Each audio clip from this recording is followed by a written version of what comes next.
Right, welcome to Countdown 2019, and we're halfway done, and we're halfway going to the next one, which is just a week away on Countdown 2019. Countdown 2019 is your political show where we discuss all the news and all the big and significant issues ahead of now the governorship election. We reviewed the general elections which happened with the National Assembly and the presidential election on Saturday.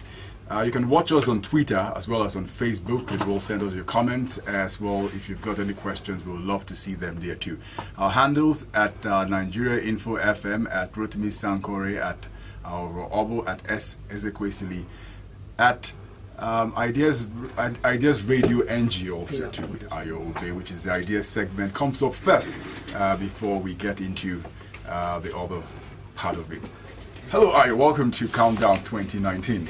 Hello Ahoa, and congratulations for the marathon session that you and Rotimi did.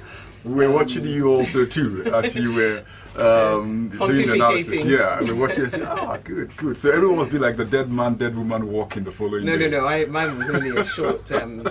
Mine was only a short stint well after the elections.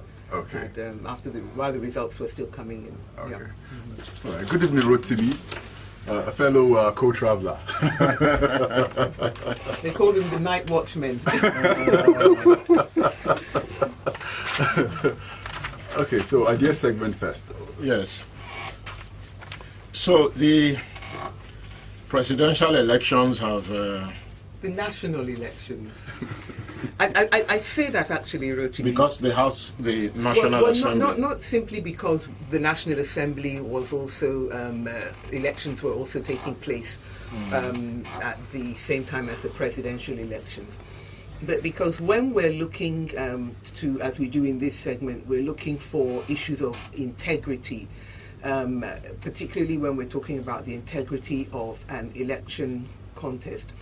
Being able to see what happened in some of the parallel races helps us to evaluate or to assess whether the overall presidential result was had the necessary levels of integrity. Yes, it's interesting seeing what happened both in the presidential, which most people focused on, and for the National Assembly, and the races within the states. Yes. Because, for instance, some Senate races went in one direction while the presidential went in the other direction. And it shows that there is some nuanced voting going on. Yes. Some people allege that it is mago-mago, but it looks more like nuanced voting. Well, I should say that for the most part, I think it reflects a higher degree of sophistication on the part of the electorate than one would think. But I need to relate the incident that I experienced, or that I didn't experience. But you may know that one of my other hats that I wear is that every Saturday at midday we try to turn out for the Bring Back Our Girls campaign, and we occupy space at Falomore Roundabout on their behalf. And one of my colleagues, who is actually the publicity secretary of the COA party and was therefore on election duty around the Falomore area, had gotten to a polling station and found that the voters were being asked, do you want to vote in the presidential or do you want the other ballot papers? And you can see how that could go, because obviously somebody could say, oh, it's only the presidential. And then they would have been accredited, and ballot papers could be legitimately issued, but they would not be stamped by the voter. So that apart, and of course she stepped in and stopped that. That's something that, to my mind, calls into question the integrity of the INEC staff involved. And if it were to have been repeated elsewhere, because obviously this was somebody who was observing elections in one particular area, one or two areas. And if there had been a general attempt along those lines, not just in Lagos but elsewhere, where people were desperate and felt that the coattail effect was not going to carry them through, they would also, resort to these sorts of antics. So that kind of scenario that you pointed out, whether by omission, whether through ignorance, yes, or whether deliberate by commission, yeah, if replicated along a certain pattern, could skew the... It could certainly skew the National Assembly results. It wouldn't necessarily affect the presidential election because, as you say, most people are focused on the presidential election. But it's just, when we say that that when the hunter learns to shoot without missing, the birds learn to fly without perching. But there's always some new means of evading the methods that are put in place by INEC, the Independent National Electoral Commission. But in this kind of scenario, what would have happened? Someone would have accredited. Yes, and then said, I'm only here to vote for presidential because that's what they were asked, and they were not nuanced enough to say, what do you mean? I can see 3 boxes there. I'm here to vote for all. I'm just here for the presidential. So if they are giving just the presidential ballot, the other 2 ballot papers could legitimately be stamped.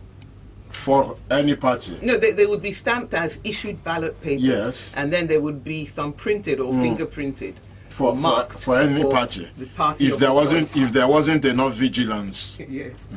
I mean, of course, you need the agents of the. That's why we've discussed this in our previous.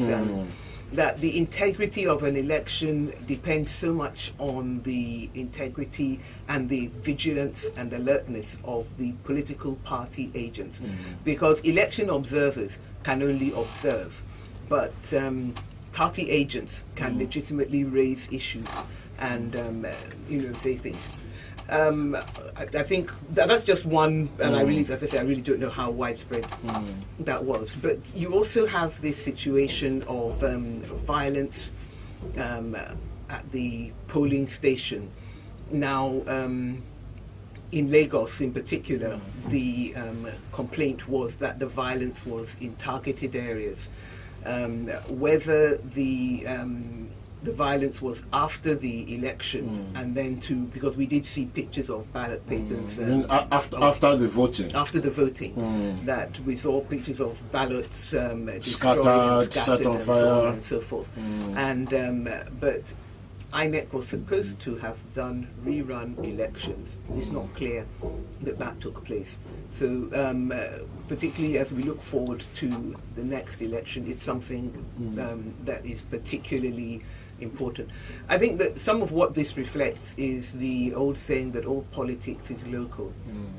And the reality is that the people who have, even though the size of the prize at the federal level is so enormous, the people who have an interest in whatever they want to do are the people at the local level. They want to make sure that because they feel that they can affect the outcome of the election. Well, talking about the local level, so we saw something which, Ahoha and I, when we were on the night shifts for several days, as the results were coming in, we're noticing what seemed like a pattern where in some local governments, in some states,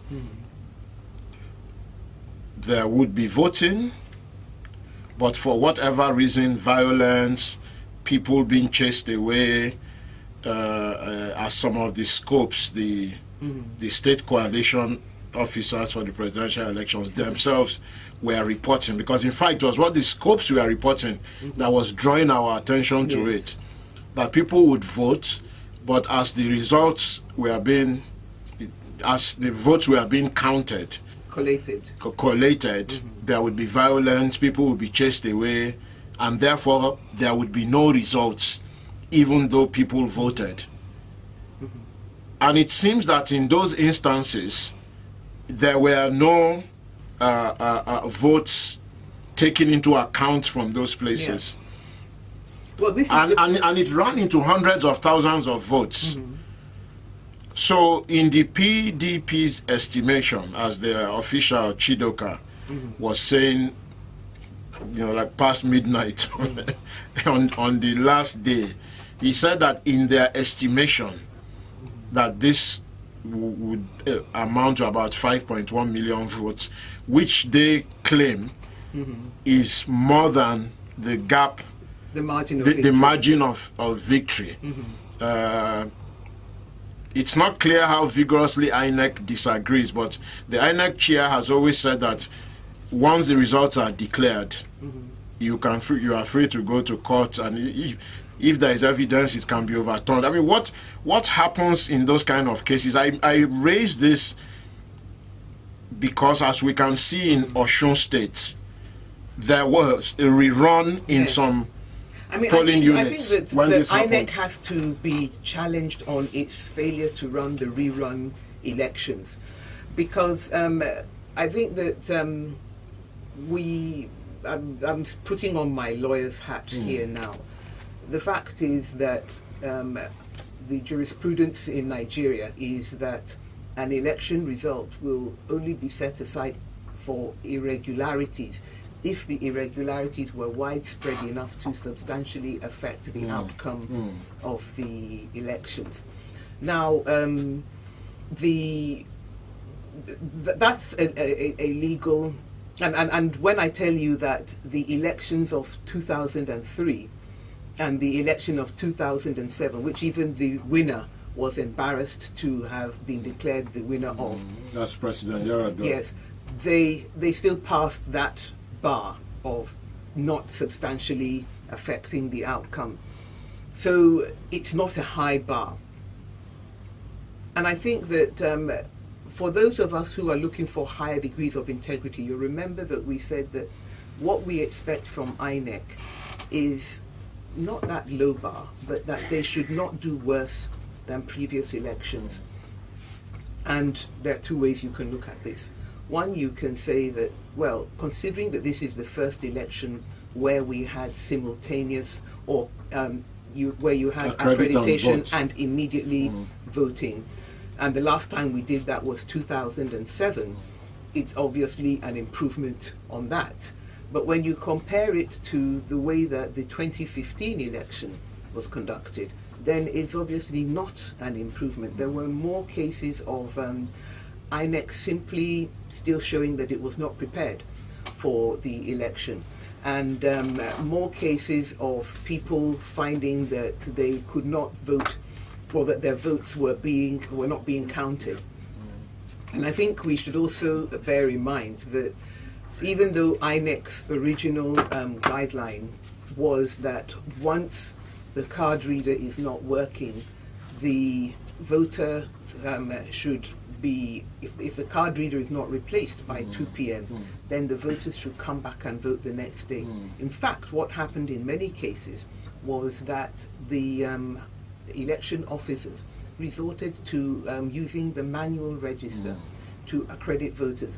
Now, you have to ask yourself... Which was not uniform.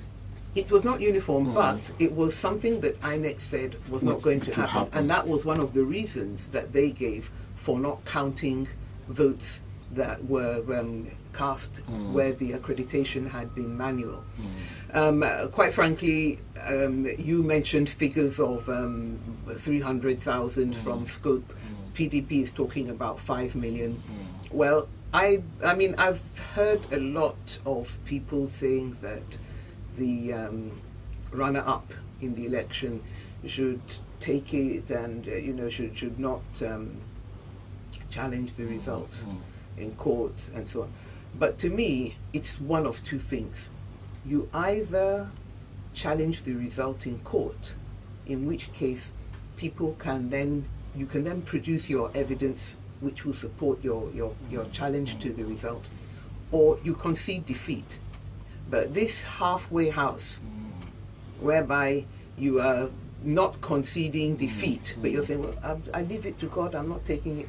No, I think that the Nigerian people who are looking for increased levels of integrity deserve to have a better, to have the result tested in court, if it's to be tested, or but not to be left neither fish nor fowl nor good red meat. We want to, and I would say that I don't think it's a matter of heating up the polity or anything. I think that well, it's every candidate's right to challenge legally.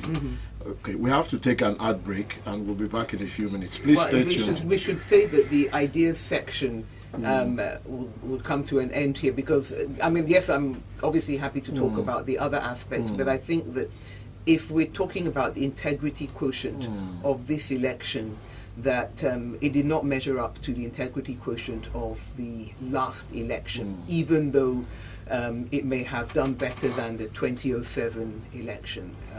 So that's, if I can say, my verdict. Okay. All right. Thank you so much, Ayobe. Please stay tuned.